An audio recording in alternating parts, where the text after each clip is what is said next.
So on this Jeep, we decided that it needed some extra stopping power. It's got bigger tires in stock, heavier wheels, and heavy accessories. So we went with a TeraFlex Delta Kit for the front and rear. It's got huge rotors, 4-piston calipers, and we decided since it's a 4xe, we would do some paint work to match the brakes to the accents in the vehicle.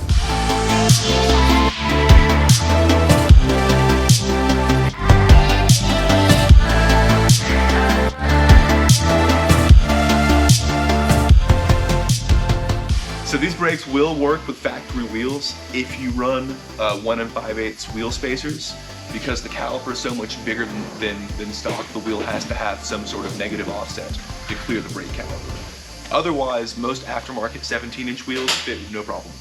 Turnaround time on something like this is probably going to be around 2 weeks from the time we make the estimate until you have your Jeep back. The longest part is really the paint work. We have to completely disassemble the brakes before we send them off. There's prep time, they have to bake into an oven, and then reassemble. So it takes quite a while for the paint procedure. The brake install itself is really only half a day or so. This is great for anything really as big as a 38-inch tire.